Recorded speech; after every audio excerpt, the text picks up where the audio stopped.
우리 함께 하나님 말씀 보시겠습니다. 함께 보실 하나님 말씀은 잠언 18장 20절에서 21절까지 말씀입니다.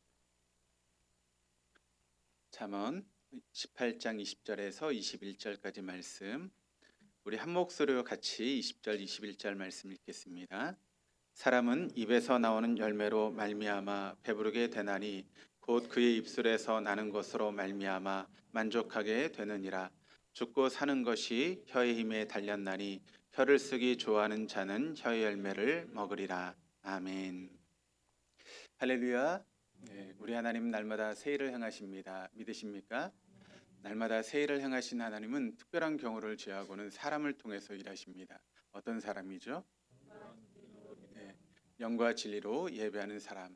영으로 예배한다라고 하는 것은 성령의 이끄심을 따라 예배하는 것이고, 또 진리로 예배한다라고 하는 것은 진리의 말씀 앞에 우리의 삶을 조정하고 또 그 말씀에 순종하는 것입니다. 오늘도 우리를 이끄시는 성령님과 함께 선포되는 말씀 앞에 여러분의 삶을 조정하시고 또 그 말씀에 순종하심으로 하나님의 새 역사를 이루시는 그 일에 우리 모든 교우들이 동참할 수 있기를 주님의 이름으로 축복합니다. 여러분, 우리가 예수를 믿는다라고 하는 것은 결국 구원의 문제 아니겠습니까? 그렇죠. 우리가 예수를 믿는 것은 구원을 받기 위해서 예수를 믿는 것입니다. 만약 예수를 믿어도 우리가 구원을 얻을 수 없다면 우리가 예수를 믿을 필요가 있을까요? 필요가 있습니까? 없죠. 우리는 구원을 받기 위해서 예수를 믿는 것입니다. 그런데 이 구원이라고 하는 것이 우리가 생각하는 것처럼 간단하지 않습니다. 그래서 우리가 구원에 대해서 계속 말씀을 보고 있는데, 이 구원은 크게 세 개의 시제를 가지고 있다라고 말씀을 드렸습니다. 과거, 현재, 미래라고 하는 세 개의 시제를 통해서 구원이 이루어지게 되는데, 과거는 바로 예수님께서 십자가에 달려 죽으심으로 우리를 구원해 주셨습니다. 그래서 우리의 신분이 바뀌게 되었다는 것입니다. 그러니까 우리는 더 이상 사단의 종노릇하는, 그러니까 사단이 지배 아래 있던 그런 삶이 아니라 이제 하나님의 존귀한 자녀, 또 하나님의 사랑스러운 그런 자녀가 되었다라고 하는 것을 알게 됩니다. 이것은 과거의 구원입니다. 그런데 우리의 신분이 바뀌었기 때문에 우리에게 주어지는 것이 있습니다. 뭐가 주어진다고 말씀을 드렸죠? 하나님의 나라가 주어지게 된다라고 하는 것입니다. 그러니까 우리는 하나님의 자녀가 되었기 때문에 누구든지 다 미래에 하나님의 나라에 들어가게 된다는 것입니다.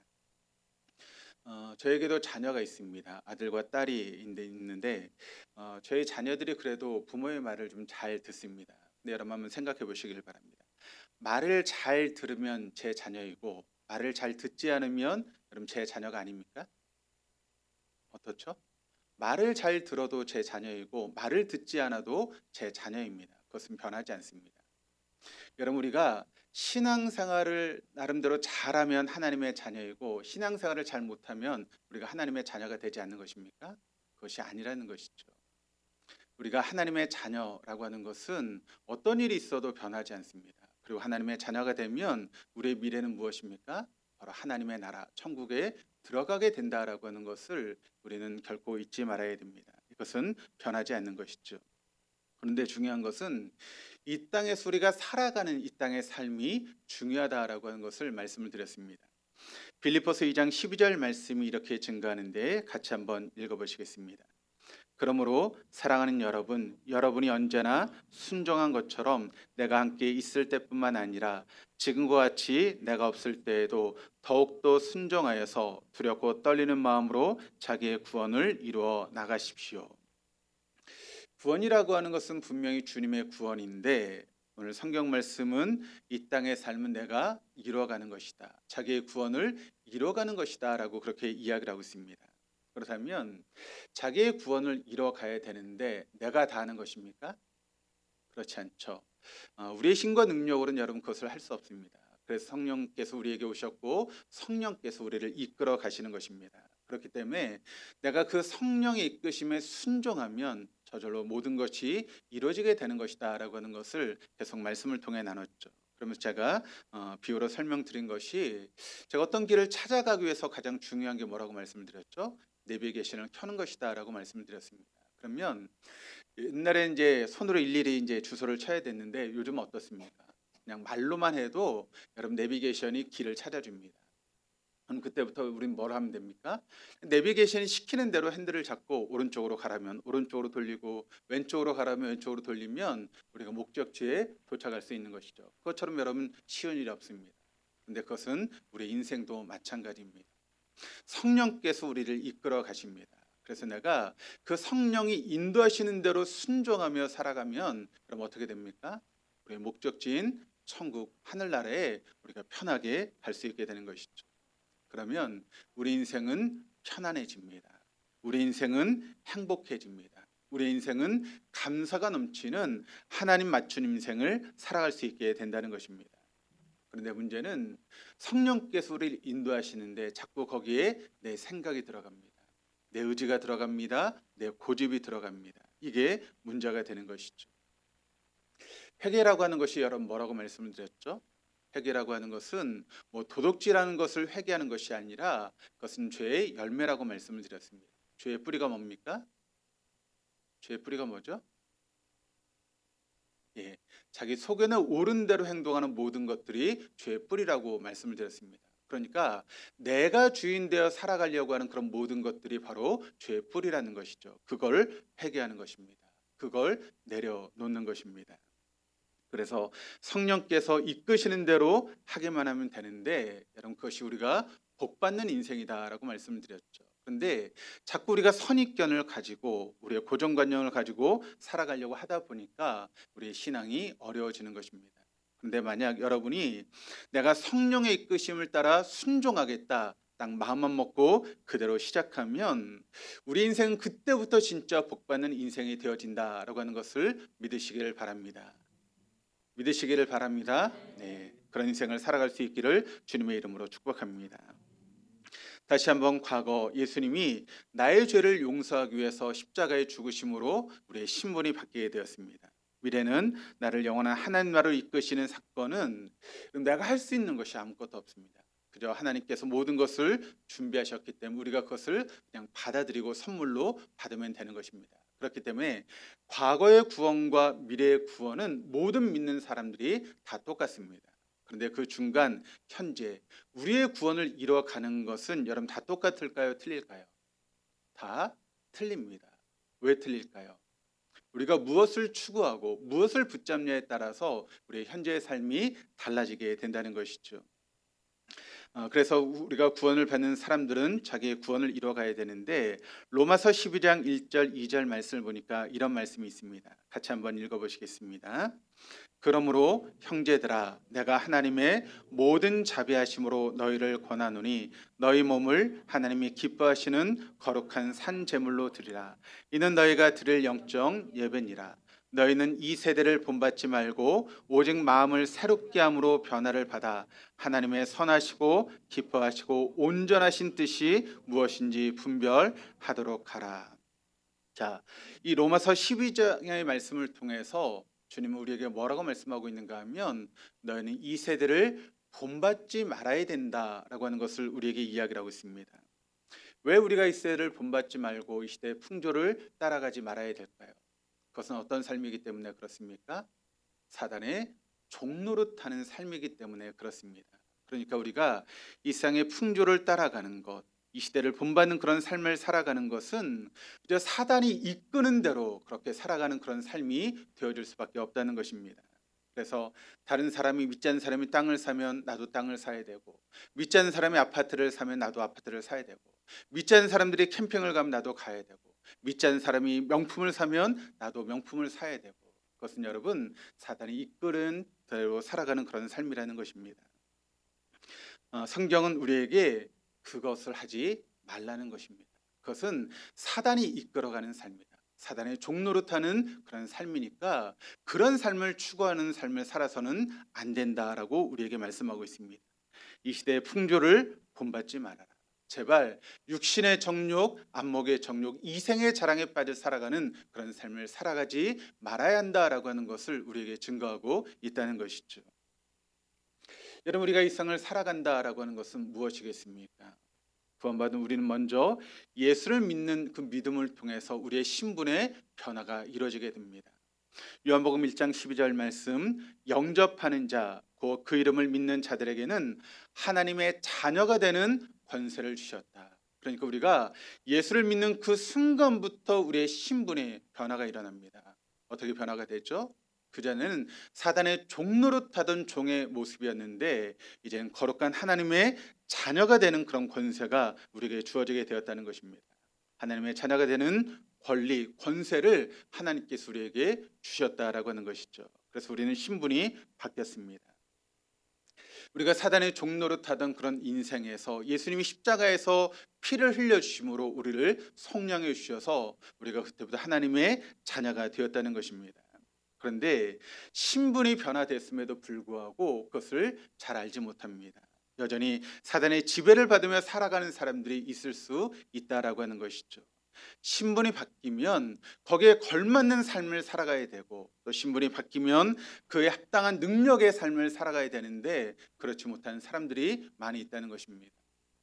예를 들어서 여러분 우리나라에 1945년 8월 15일에 어떤 일이 있었죠? 광복이 이루어지게 되었습니다. 그 전에 일본의 속국으로 살아가면서 얼마나 많은 어려움을 당하고 이런 글씨도 잃어버리고 이름도 잃어버린 채 그렇게 속국으로 살아갔습니까? 그런데 8월 15일 광복이 이루어지면서 여러분 우리가 무엇을 찾았습니까? 주권을 찾게 되었죠.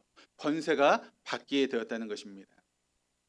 그래서 여러분 광복 이후에 그렇게 기세가 등등했던 일본 사람들이 여러분 어떻게 됐습니까? 코가 팍 기가 죽어서 그때부터 여러분 조선 사람들을 피해 다니기 시작했죠. 만약 일본 사람들이 그렇게 자신의 그런 나라의 힘을 믿고 우리나라 사람을 해코지로 했던 그런 사람들이 있다면 그때부터 어떻게 됩니까? 그 사람들을 피해 다녀야 됩니다. 왜 그렇죠? 우리나라가 나라를 되찾았기 때문에 이제는 우리에게 그런 주권이 생겼기 때문에 나에게 그렇게 어려움을 줬던 그런 모든 사람 일본 사람들을 여러분 갚을 수 있는 힘이 우리에게 생기게 되었다는 것입니다. 그 말은 권세가 바뀌었다라고 하는 것입니다. 여러분 이게 이해가 되십니까? 권세가 바뀌었습니다. 그렇다면 어제까지 우리가 사단의 지배 아래 놓였던 우리인데 내가 예수를 믿는 그 순간부터 뭐가 바뀐 것입니까? 권세가 바뀐 것입니다. 이게 이제 거꾸로 되게 된 것이죠. 그전에는 우리가 사단의 종노릇하며 사단에게 쩔쩔매는 그런 인생이었는데 내가 하나님의 자녀가 되는 그 순간부터 여러분 사단은 나에게 어떻게 할 수 없는 그런 존재가 되었다는 것이죠. 내가 하나님의 아들이고 하나님의 딸인데 사단은 그때부터 우리에게 꼼짝 못하는 그런 모습으로 바뀌게 되었다는 것입니다. 여러분 이것을 잊지 마시기를 바랍니다. 그런데 1945년 8월 15일 우리에게 광복이 이루어졌습니다. 그런데 모든 사람들이 그것을 다 알게 되었는가? 그렇지 않았다는 것이죠. 저 산간 오지에 있는 사람 그 소식을 듣지 못한 사람들도 있고 또 어떤 사람들은 그 나라가 여러분 해방되었다라고 하는 소식을 들었음에도 불구하고 그것을 믿지 못하고 긴가민가하는 그런 사람들이 있습니다. 그런 사람들이 여러분 여전히 일본 군인 앞에서 어떻게 할까요? 벌벌 떨 수밖에 없는 그런 삶을 살아갈 수밖에 없는 것입니다. 신분이 바뀌었는데 여전히 종노릇하며 살아가는 사람들이 너무나 많이 있을 수 있다는 것입니다. 그걸 알지도 못하고 누리지 못하는 그런 사람들이 있을 수 있다는 것이죠. 그래서 여러분 하나님께서 우리에게 누구를 보내셨습니까? 바로 성령님을 우리에게 보내신 것입니다. 성령께서 우리를 이끌어 주시는 것이죠. 얘야 너 신분이 바뀌었어. 사단의 종노릇하던 그런 모습이 아니야. 이제는 하나님의 자랑스러운 아들이고 사랑스러운 딸이 되었어 라고 우리에게 알려주시는 것이죠. 그러니까 너는 하나님의 존귀한 자녀로서 자녀답게 살아갈 수 있어야 돼 라고 하는 것이 성령께서 계속 우리에게 알려주고 계시는 것입니다. 그래서 우리는 성령의 이끄심을 따라 살아가야 하는 것입니다. 그때만 우리가 비로소 하나님의 존귀한 자녀로서 살아갈 수 있다라고 하는 것을 여러분 믿으시기를 바랍니다. 그런 우리가 하나님의 존귀한 자녀로서 살아가게 될 때 우리에게 5가지가 필요하다라고 하는 것을 계속해서 말씀을 보고 있죠. 다시 한번 보시면 그 5가지가 비전, 생각, 말, 행동, 습관이다라고 하는 것을 지금 보고 있습니다. 이미 우리는 구원을 받았습니다. 그것은 과거 믿음을 통해서 구원을 받았고 이제 앞으로 우리는 천국에 가게 됩니다. 운명, 미래에 일어날 일입니다. 그런데 이 땅에서 살아가는 우리에게 여러분 이 5가지를 통해서 우리의 삶이 다 달라지게 된다는 것이죠. 비전과 생각과 말과 행동과 습관을 통해서 우리의 삶의 모습이 여러분 다 달라질 수 있게 된다라고 하는 것입니다. 이것을 우리가 어떻게 붙들고 살아가느냐에 따라서 여기 있는 우리 모두의 삶이 다 달라질 수 있다라고 하는 것을 여러분 잊지 마시기를 바랍니다. 우리가 5가지 중에 비전과 생각에 대해서 함께 말씀을 나눴고, 오늘은 말에 대해서 함께 말씀을 살펴보는 그런 시간을 가지려고 하는데, 오늘 본문의 말씀인 잠언 18장 20절에서 21절까지 말씀을 다시 한번 읽어보시겠습니다. 사람의 입에서 나오는 말의 열매가 사람의 배를 채워주고 그 입술에서 나오는 말의 결과로 만족하게 된다. 죽고 사는 것이 혀의 힘에 달렸으니 혀를 잘 쓰는 사람은 그 열매를 먹는다. 여러분, 우리의 말이 중요합니까? 중요하지 않습니까? 우리의 말이 중요합니까? 너무너무 중요합니까? 예, 우리의 말은 너무너무 중요합니다. 왜 우리의 말이 중요할까요? 오늘 성경에 뭐라고 말씀하고 있죠? 죽고 사는 것이 어디에 달려있다고요?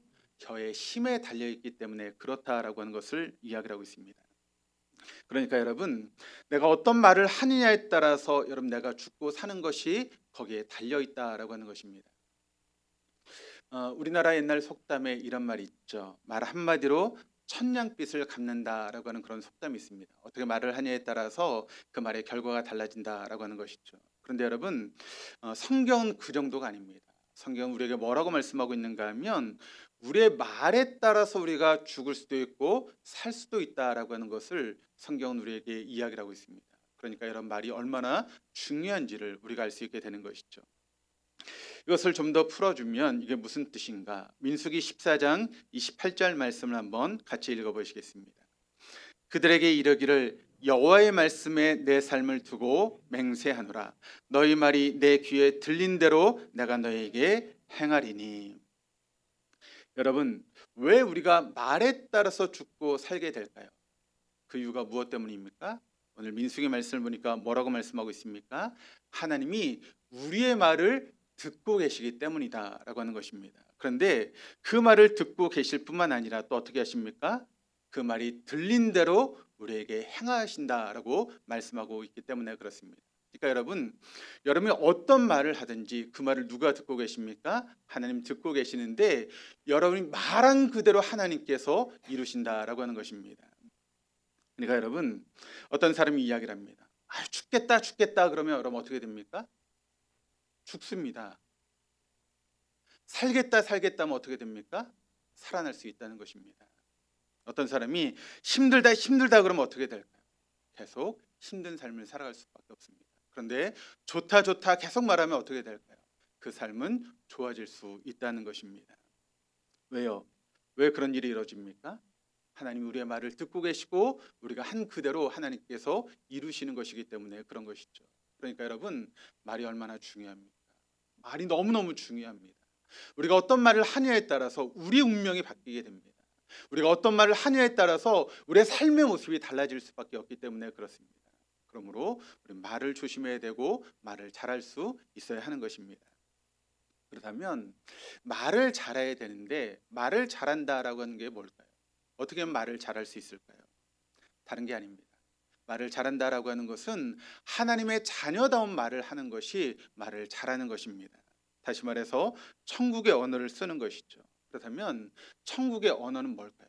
뭐가 천국의 언어입니까? 3가지입니다. 첫 번째는 믿음의 언어가 천국의 언어입니다. 두 번째는 소망의 언어가 천국의 언어입니다. 세 번째는 사랑의 언어가 천국의 언어입니다. 한 가지씩 말씀을 볼 텐데, 첫 번째 믿음의 언어입니다. 제가 이 말씀을 이제 준비하면서 성경을 계속 묵상하고 말씀을 준비했습니다.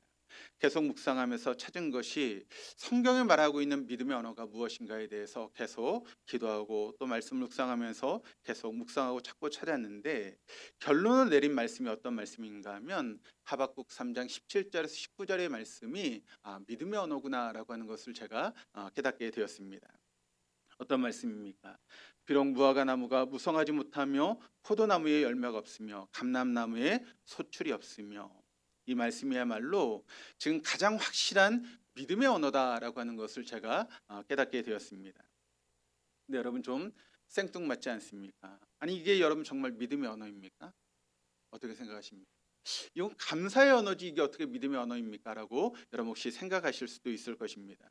그런데 여러분, 이 말씀은 믿음의 언어입니다. 이것보다 더 대단한 믿음의 언어가 없습니다. 그래서 우리가 이 말씀을 좀 깊게 파고 들어가면서 이 말씀을 좀 나눠야 되는데, 근데 이 말씀만 나눠도 뭐 한두 시간은 그냥 가기 때문에 우리가 깊게 파고 들어갈 수는 없고, 좀 시간 관계상 간단하게 한번 말씀을 보면, 이 말씀을 기록한 사람이 누구죠? 누구입니까? 제가 너무 어려운 질문을 항상 여러분에게 드리는 것 같아요. 누구죠? 예, 하박국 서잖아요. 그러니까 하박국이 쓴 말씀이죠. 하박국이 이 말씀을 쓰고 있는데, 하박국이라고 하는 사람이 누구인가를 보면 지금으로부터 주전 2600년 전에 이제 활동했던 예언자입니다. 그런데 역사를 보게 되면 주전 609년 하박국이 이제 이렇게 활동하려고 하는 그런 시기에 보면 한 사건이 일어납니다. 어떤 사건인가 하면, 그 이스라엘 역사상 이제 선한 왕이라고 할 수 있는 그런 왕들이 있는데, 그 중에 한 사람이 누구인가 하면 요시야라고 하는 그런 왕입니다. 그 왕이 종교 개혁을 일으키게 되죠. 그래서 이제 종교 개혁을 통해서 하나님이 원하시는 그런 나라로 이제 세워가기 위해서 종교 개혁을 일으킵니다. 그 하박국의 종교 개혁을 통해서 나라가 새로워지고 변화되는 그런 모습이 있게 되는데, 근데 그런 왕이 좀 오래 살면서 나라를 좀 다스리고 하나님의 뜻으로 이루는 그런 나라를 세웠으면 좋겠는데, 근데 요시야 왕이 죽음을 맞이하게 됩니다. 그러니까 남왕국 유다가 급격하게 걷잡을 수 없을 정도로 나라가 흔들리기 시작합니다. 그리고 사회적인 혼란이 오기 시작하고 종교적인 타락이 막 심해져 가면서, 호시탐탐 누가 노리고 있는가 하면 바벨론이라고 하는 나라가 이 남유다를 노리고 있는 그런 상황 가운데 있습니다. 그러니까 나라가 절체절명의 위기 가운데 놓이게 된 것이죠. 그때 하박국이 등장하게 되는 것입니다. 하박국 1장 1절로 3절의 말씀을 우리 같이 한번 읽어보시겠습니다. 선지자 하박국이 묵시로 받은 경고라. 여호와여 내가 주께, 우리 같이 읽겠습니다. 여호와여 내가 부르짖어도 주께서 듣지 아니하시니 어느 때까지이리까.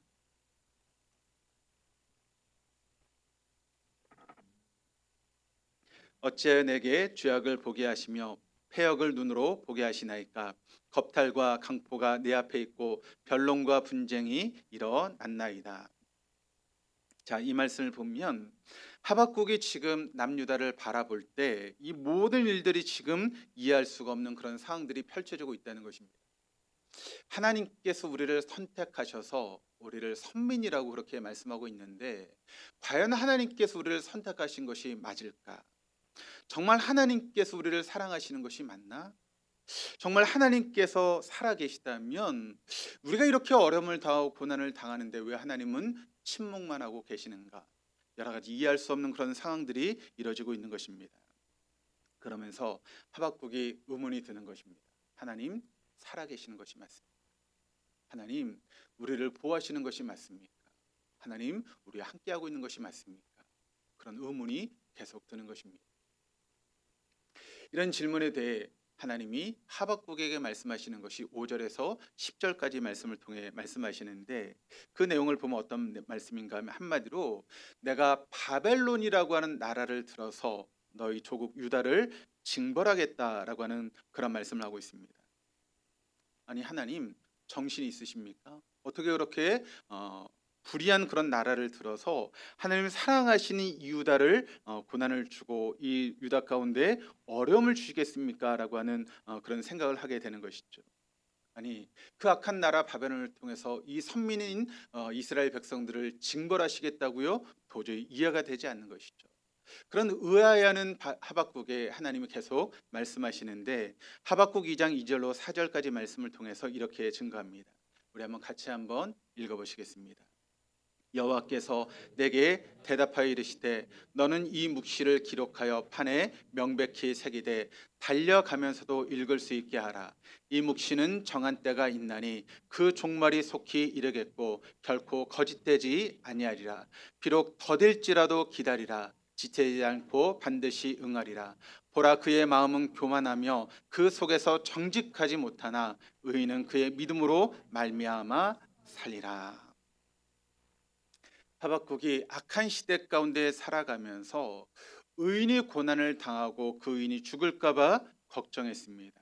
그런데 하나님은 의인이 고난 당하는 것은 의인의 죽음을 위해서가 아니라 그 의인의 믿음을 더욱더 굳게 하고 그 믿음을 행사하며 살게 하기 위해서 이런 고난과 어려움을 주는 것이다라고 하나님께서 말씀하고 있다는 것입니다. 그러니까 여러분, 하나님은 고난이라고 하는 그런 시험을 통해서 하나님의 사람, 진짜 믿음의 사람, 진짜 의인을 찾고 계시다라고 하는 것을 우리가 하박국서를 통해서 발견하게 되는 것이죠. 여러분, 학생들이 공부를 합니다. 그리고 시험을 치르게 되죠. 그런데 시험 문제가 만약 쉽다라고 한번 생각을 해보시길 바랍니다. 그러면 공부를 적게 한 사람이나 공부를 많이 한 사람이나 그럼 점수가 어떨까요? 비슷합니다. 변별력이 없기 때문에 공부를 많이 한 사람이나 공부를 적게 한 사람이나 그 차이가 별로 나지 않죠. 그런데 만약 문제가 어려워지면 어떻게 될까요? 변별력을 높여서 문제를 어렵게 풀면 공부를 적게 한 사람 여러분 점수가 나옵니까? 안 나옵니까? 나오지 않죠. 그런데 공부를 많이 한 사람은 어떻습니까? 시험 문제가 어려워도 좋은 점수를 받게 되는 것입니다. 왜 하나님께서 우리에게 시험을 주시는가? 그럼 한번 생각해 보시기를 바랍니다. 그 시험을 통해서 진짜 저 사람은 믿음의 사람이야. 진짜 저 사람은 어떤 고난에도 흔들리지 않아라고 하는 것을 우리가 깨닫게 되는 것이죠. 그러니까 고난을 주신 진짜 이유는 진짜 믿음의 사람을 찾기 위해서, 고난을 주신 이유는 바로 그 믿음의 사람이 더욱더 믿음을 굳건하게 세우기 위해서 하나님은 우리에게 때로는 고난의 시간을 허락하신다라고 하는 것을 우리가 하박국을 통해 발견하게 되는 것이죠. 의인을 살리고자 하신 하나님의 의도와 방법을 알았기 때문에 그는 그 입술에서 이런 노래가 터져 나옵니다. 하박국 3장 2절의 말씀을 같이 한번 읽어보시겠습니다. 여호와여, 내가 주께 대한 소문을 듣고 놀랐나이다. 여호와여, 주는 주의 일을 이 수년 내에 부응케 하옵소서. 이 수년 내에 나타내시옵소서. 진노 중에라도 긍휼을 잊지 마옵소서. 하박국이 노래합니다. 주의 일을 이 수년 내에 부응하게 하옵소서. 여러분, 우리가 부응이라고 하는 단어를 종종 사용합니다. 근데 여러분, 부응이라고 하는 단어를 우리가 떠올릴 때 어떻게 보통 생각하죠? 뭘 부응이라고 이야기합니까? 어떤 교회가 그 숫자가 늘어나면 우리는 보통 부응했다라고 이야기를 합니다. 어떤 교회의 재정이 늘어나면 우리는 부응했다라고 그렇게 이야기를 합니다. 근데 여러분, 그게 맞는 이야기일까요? 그게 하나님께서 말하신 부응의 그런 의미입니까? 그렇지 않습니다. 여러분, 하나님이 함께하지 않아도 교회 숫자가 늘어날 수 있습니까? 없습니까? 늘어날 수 있습니다. 하나님이 함께하지 않아도 교회 재정이 여러분 늘어날 수 있습니까? 없습니까? 늘어날 수 있습니다. 얼마든지 그런 일은 일어날 수 있습니다. 물론 이제 진짜 부흥하는 과정 가운데 사람의 숫자도 늘어나고 재정도 늘어날 수 있지만 그것이 다는 아니라는 것이죠. 그렇다면 진짜 부흥은 무엇인가? 성경을 통해서 우리가 알아야 되는데 진짜 부흥은 무엇일까요?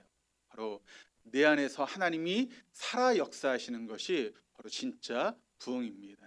그래서 내 안에서 하나님이 살아 역사하시는 것이 무겁게 느껴지고 또 하나님의 임재가 날마다 느껴지는 것, 그것이 바로 부흥이라는 것이죠. 그래서 여러분, 내 안에 하나님께서 지금 살아 역사하시는 것이 느껴지기 때문에 내가 함부로 할 수 없는 것입니다. 함부로 행동할 수도 없고 함부로 말할 수도 없는 것이죠. 왜냐하면 내 안에 하나님이 살아 계시는데 어떻게 우리가 함부로 행동하고 함부로 말할 수 있겠습니까? 이게 바로 진짜 부흥인 것입니다. 지금 바벨론이 침공해서 우리나라가 망한다 할지라도 그것이 하나님의 뜻이라면 제가 다 받아들이겠다는 것입니다. 하나님께서 일하시고 역사하시는데 내가 어떻게 그것을 막을 수 있겠냐는 것입니다. 그렇게 해서 믿음의 사람 의인을 찾으시고 그들을 더욱더 세워나가신다면 하나님께서 일하여 주십시오라고 하박국은 노래하고 있는 것입니다. 이제 그는 의인에게도 고난이 필요하다라고 하는 것을 알게 된 것입니다. 아무리 믿음이 좋은 사람, 아무리 믿음으로 살아가는 사람에게도 이런 고난의 시간이 우리에게 주어지게 된다라고 하는 것을 우리가 깨닫게 되는 것이죠. 중요한 것은 여러분, 하나님이 일하시는 방법 너무나 신묘막측해서 우리의 이해나 우리의 지식으로는 도저히 깨달을 수 없는 그런 방법일 때가 너무나 많이 있다는 것입니다. 그래서 하박국이 유명한 노래를 부르죠. 하박국 3장 17절에서 18절까지의 말씀을 우리가 같이 한번 읽어보시겠습니다. 비록 무화과 나무가 무성하지 못하며 포도나무에 열매가 없으며 감람나무에 소출이 없으며 밭에 먹을 것이 없으며 우리의 양이 없으며 외양간에 소가 없을지라도 나는 여호와로 말미암아 즐거워하며 나의 구원의 하나님으로 말미암아 기뻐하리로다. 여러분, 하나님이 안 계신 것이 아니지 않습니까? 하나님 우리를 사랑하지 않는 것이 아니지 않습니까? 하나님께서 언제나 우리를 사랑하시고 우리 곁에 계심에도 불구하고 왜 우리의 삶 가운데 고난이 찾아오고 어려움이 찾아옵니까? 그 이유는 바로 하나님께서 우리를 믿음의 사람으로 세우기 위해서, 정말 하나님의 사람다운 사람으로 만들어 가기 위해서 그런 시간들을 우리에게 허락하신다라고 하는 것을 하박국 우리에게 알리고 있습니다. 저는 그런 의미에서 우리 교회가 끊임없이 부흥하고 있다라고 저는 믿습니다.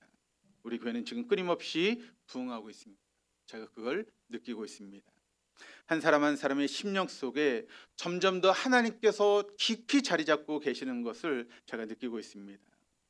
그런데 여러분, 우리가 그렇게 하나님께서 우리의 삶 가운데 자리 잡고 있음에도 불구하고 우리의 삶 가운데 어려움의 시간이 있을 수 있다는 것입니다. 그 과정을 계속 거쳐가면서 진짜 하나님의 사람으로 빚어가기 위해서 그런 어려움의 시간들이 우리에게 주어질 수도 있다는 것이죠. 사실 우리의 인생은 공사 중입니다. 여러분, 공사장을 가보시면 얼마나 시끄럽습니까? 망치 소리도 나고 드릴 소리도 나고 먼지도 날리고 그런 어려움이 있지 않습니까? 우리의 인생이 바로 그러하다는 것이죠. 공사 중에 있다는 것입니다. 그런데 우리가 이 사실을 굳게 믿을 수만 있다면 그 같은 공사의 과정 속에서 우리에게 어려움이 온다 할지라도 나에게 어떤 일이 있어도 그저 나는 감사할 뿐이다라고 하는 그런 고백이 우리 입술에서 나오게 되는 것입니다. 문제가 생겨도 때론 질병이 우리에게 찾아와도 그런 모든 과정을 통해서 나를 세워가신 하나님의 그 손길을 우리가 믿고 의지하기에 우리 하나님 앞에 그 고난 가운데 감사를 고백할 수 있는 것이 바로 믿음의 사람이라는 것입니다. 그래서 여러분, 믿음의 사람들은 바로 이런 믿음의 언어를 사용한다라고 하는 것을 우리가 첫 번째 알아야 되고, 두 번째는 성령 충만한 사람, 하나님의 사람은 소망의 언어를 사용한다라고 하는 것을 우리가 또한 알아야 됩니다. 제가 장례식에 가서 장례식을 이제 집례할 때마다 많이 사용하는 성경 구절이 있습니다.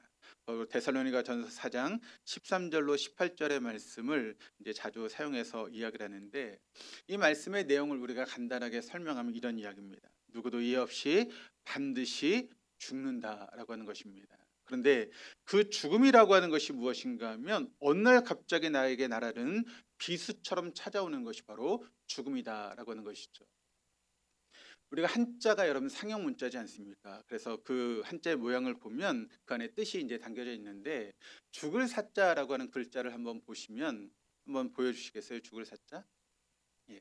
그 사자 이제 한자로 보면 이런 자를 쓰고 있죠. 근데 이게 세 개의 단어가 합쳐져서 이제 죽을 사자를 이루고 있습니다. 어떤 자인가 하면 한일자 밑에 저녁 석자와 그리고 비수 비자가 섞여서 죽을 사자가 되었습니다. 그러니까 어느 날 저녁에 휙 하고 나에게 날아드는 비수와 같은 것이 바로 죽음이다라는 것이죠. 그래서 여러분, 지혜로운 사람은 어떤 사람인가 하면 자신의 죽음을 준비하는 사람이 지혜로운 사람입니다. 그런데 많은 사람들이 자신의 죽음에 대해서 준비하지 못하고 살아가죠. 그러나 지혜로운 사람은 죽음에 대한 준비를 할 줄 아는 사람이 바로 지혜로운 사람이다라고 하는 것을 우리가 알게 됩니다. 이런 이야기가 있습니다. 어떤 왕이 늘 부하에게 넌 딴 거 하지 말고 이거 하나만 해. 그 일이 무엇인가 하면 내가 아침에 일어나면 너는 나에게 이런 말을 해야 돼. 왕이여, 왕은 반드시 죽는다는 것을 기억하십시오라고 하는 것을 시켰다고 합니다. 그래서 이 왕이 일어날 때마다 그 신하가 왕이여, 왕은 반드시 죽는다는 것을 기억하십시오라고 그렇게 이야기를 합니다. 그리고 그 이야기를 들으면 왕은 그래, 오늘이 나의 마지막 날이 될 수도 있다라고 하는 그런 이야기를 생각하면서 그렇게 하루하루를 살아가게 되었다는 것이죠. 죽음을 생각하며 살아가는 그 왕이 나라를 잘 다스릴 수 있게 되었다라고 하는 그런 이야기입니다. 여러분, 죽음 너무나 중요합니다. 죽음이 중요한 건 그 죽음 자체가 중요한 것이 아니라 그 죽음을 어떻게 해석하느냐라고 하는 것이 중요하다라고 하는 것입니다. 데살로니가전서 4장 13절 말씀을 같이 한번 읽어보시겠습니다. 형제들아, 자는 자들에 관하여는 너희가 알지 못함을 우리가 원하지 아니하노니. 자, 이 말은 어떤 의미입니까? 우리가 죽음에 대해서 반드시 알아야 된다라고 하는 것을 이야기를 하고 있습니다. 왜 그래야 됩니까? 13절 하반절 말씀을 보시면 이렇게 이야기를 합니다. 이는 소망 없는 다른 이와 같이 슬퍼하지 않게 하려 함이라. 그러니까 여러분, 이 죽음에 대한 모든 것들 우리가 모르면 우리는 뭐가 됩니까? 소망이 없는 삶을 살아갈 수밖에 없다라고 하는 것을 성경이 우리에게 이야기를 하고 있습니다. 여러분, 장례식에 갔다라고 한번 생각을 해보시고 장례식에 갔습니다. 근데 믿는 우리는 장례식에 가서 여러분 울어야 됩니까? 울지 말아야 됩니까? 울어야 됩니까? 울지 말아야 됩니까? 어떻게 하시겠습니까, 여러분? 장례식에 가서 우실 거예요? 울지 않으실 거예요? 뭐가 정답입니까? 어떻게 되죠? 믿는 사람은 울어야죠. 왜 울어야 됩니까? 사랑하는 사람이 떠났는데 여러분 울어야죠. 사랑하는 남편이 떠나고 사랑하는 부모님이 떠나고 사랑하는 자식이 떠나고 사랑하는 교인이 떠났는데 왜 슬프지 않습니까? 울어야죠. 울어야 됩니다. 그런데 믿지 않는 사람의 울음과 믿는 사람의 울음은 똑같을까요? 틀릴까요? 다릅니다. 어떻게 다릅니까? 믿지 않는 사람들의 울음은 소망이 없는 슬픔이고 소망이 없는 눈물입니다. 그러나 믿는 사람의 울음은 어떤 울음입니까? 소망 있는 슬픔이고 소망 있는 눈물입니다. 믿지 않는 사람들은 죽음으로 모든 것이 끝난다고 생각하기 때문에 그것이 슬퍼서 꺼이꺼이 웁니다.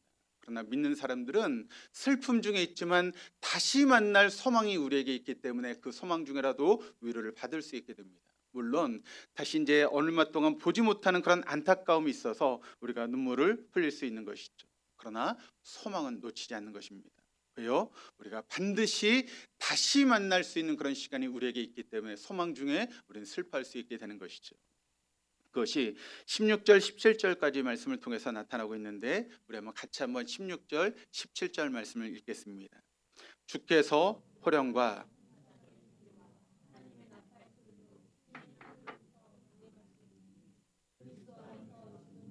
먼저 일어나고 그 위에 우리 살아남은 자들도 그들과 함께 구름 속으로 끌어올려 공중에서 주를 영접하게 하시리니 그리하여 우리가 항상 주와 함께 있으리라. 이것이 바로 성경에 기록된 약속의 말씀입니다. 주님은 반드시 다시 오십니다. 호령과 천사장과 하나님의 나팔 소리와 함께 친히 하늘로부터 반드시 다시 오시게 될 것입니다. 그러면 그때 죽은 자들은 잠자던 그런 상태에서 살아있는 모든 사람들은 함께 하늘나라에 올라가서 천국의 영원한 삶을 살게 된다라고 하는 것이 성경이 분명하게 우리에게 약속하고 있는 약속의 말씀입니다. 바로 이것이 우리의 소망인 것입니다. 그래서 18절 말씀 우리에게 뭐라고 말씀하고 있는가 하면 그러므로 이러한 말로 서로 위로하라. 그러니까 죽음 앞에 있다 할지라도 이런 소망이 우리에게 있기 때문에 우리가 서로 위로할 수 있는 그런 모습이 되어진다라고 하는 것입니다. 그러니까 여러분, 성경이 말하는 소망의 언은 다른 것이 아닙니다. 주님께서 반드시 다시 오신다. 주님께서 반드시 다시 오신다. 죽음은 끝이 아니다. 죽으면 우리 육신은 끝나지만 우리 영혼은 절대 끝나지 않습니다. 둘 중에 하나이죠. 천국이든지 지옥이든지 둘 중에 하나입니다. 그러나 우리가 예수를 영접하고 하나님의 자녀가 되면 우리에게 놓여 있는 것은 천국의 삶이다라고 하는 것을 우리가 믿고 있습니다. 여러분, 이 땅의 삶은 잠깐입니다. 그러나 그 죽은 다음에 다음 세계는 영원합니다. 영원히 끝나지 않는 것이죠. 이게 소망의 언어인 것입니다. 이 땅에 잠시 사는 동안 하나님을 잘 믿는 사람에게도 여러분 고난이 찾아올 수 있습니다. 하나님을 잘 믿음에도 불구하고 가난이 우리에게 찾아올 수 있습니다. 하나님을 잘 믿음에도 불구하고 때로는 질병이 우리의 인생 가운데 찾아올 수 있습니다. 그러나 그것은 잠깐입니다. 중요한 건 내가 그런 상황 속에서도 어떤 믿음을 가지고 있느냐, 내가 어떤 소망을 붙들고 있느냐, 그것이 진짜 중요하다는 것이죠. 그러므로 여러분, 우리가 받은 축복 중에 가장 큰 축복 중에 하나는 무엇인가 하면 바로 이런 소망이 우리에게 있다는 것입니다. 어떤 상황 가운데도 이런 소망을 가지고 소망의 언어를 사용할 수 있는 것이 믿는 성도들의 모습이다라고 하는 것을 여러분 잊지 마시기를 바랍니다. 마지막 세 번째, 구원받은 사람, 성령과 늘 살아가는 사람들은 바로 사랑의 언어를 사용하게 된다는 것입니다. 고린도전서 13장 4절에서 7절까지 말씀을 같이 한번 읽어보시겠습니다. 사랑은 오래 참고 친절합니다. 사랑은 시기하지 않으며 뽐내지 않으며 교만하지 않습니다. 사랑은 무례하지 않으며 자기 이익을 구하지 않으며 성을 내지 않으며 원한을 품지 않습니다. 사랑은 불의를 기뻐하지 않으며 진리와 함께 기뻐합니다. 사랑은 모든 것을 덮어주며 모든 것을 믿으며 모든 것을 바라며 모든 것을 견딥니다. 여러분, 저 사람이 정말 성령 충만한가? 그래서 그 삶 속에 사랑이 있는가? 우리가 그것을 어떻게 알 수 있을까요? 어떻게 저 사람이 성령 충만하고 그 속에 사랑이 있는가를 어떻게 알 수 있을까요? 그것은 바로 그 사람이 말하는 것을 들으면 우리가 알 수 있게 됩니다. 그 사람의 언어 속에 성령 충만한 사람은 반드시 이런 특징들이 나타나게 된다는 것이죠. 그래서 우리가 그 사람의 말을 잘 들어보면 저 사람이 지금 오래 참고 있구나. 저 사람이 참 말을 친절하게 하고 있구나. 저 사람이 시기하지 않는구나. 뽐내지 않는구나. 교만하지 않구나. 무례하지 않구나. 자기 이익을 구치 않고 있구나. 성을 내지 않구나. 원한을 품지 않구나. 그럼 모든 것들이 어디를 통해서 나타나고 있습니까? 말을 통해 나타나고 있다는 것입니다. 그래서 우리는 그 사람의 말을 들어보면 여러분 그 속에 성령 충만한가, 그 사람이 정말 믿음의 말을 하고 있는가를 우리가 알 수 있게 된다는 것이죠. 사랑이 무엇입니까? 우리 고린도전서의 말씀처럼 사랑은 오래 참아주는 것입니다. 사랑은 친절한 것입니다. 사랑은 시기하지 않는 것입니다. 사랑은 뽐내지 않는 것입니다. 사랑은 교만하지 않습니다. 사랑은 무례하게 행동하지 않습니다. 그렇습니다. 하나님의 사람 무슨 말을 하기 전에 잠깐 멈춰서서 여러분 이 말을 기억해야 됩니다. 내가 지금 하는 말이 모든 것을 덮어주고 있는가? 내가 하고 있는 이 말이 모든 것을 믿어주고 있는가? 내가 하고 있는 이 말이 모든 것을 바라고 있는가? 내가 하고 있는 이 말이 모든 것을 견디고 있는가? 끊임없이 우리는 우리 자신에게 질문을 던질 수 있어야 됩니다. 성령님, 지금 내가 하고 있는 이 말이 괜찮은 말인가요? 하나님, 내가 지금 하고 있는 이 말이 사랑의 언어입니까? 성령님, 내가 지금 하고 있는 이 말이 다른 사람을 세워주고 있는 말입니까? 성령님, 지금 내가 하고 있는 이 말이 다른 사람을 격려하고 있는 그런 말입니까? 우리는 항상 성령께 물을 수 있어야 됩니다. 그럴 때 우리는 진정으로 사랑의 언어를 할 수 있게 되는 것이죠. 여러분, 말은 중요합니다. 말은 너무너무 중요합니다. 왜 중요합니까? 말대로 되어지기 때문에 그렇습니다. 말에 우리의 살고 죽는 것이 달려있기 때문에 그렇습니다. 우리가 말한 대로 하나님께서 그것을 들으시고 이루시기 때문에 우리의 말은 너무너무 중요합니다. 사랑하는 우리 동덕의 교우들이 믿음의 언어를 사용할 수 있기를 주님의 이름으로 축복합니다. 소망의 언어를 사용할 수 있기를 주님의 이름으로 축복합니다. 사랑의 언어를 사용함으로 우리 교회를 사랑으로 채워나갈 수 있는 우리 동덕의 모든 교우들 다 될 수 있기를 주님의 이름으로 축복합니다.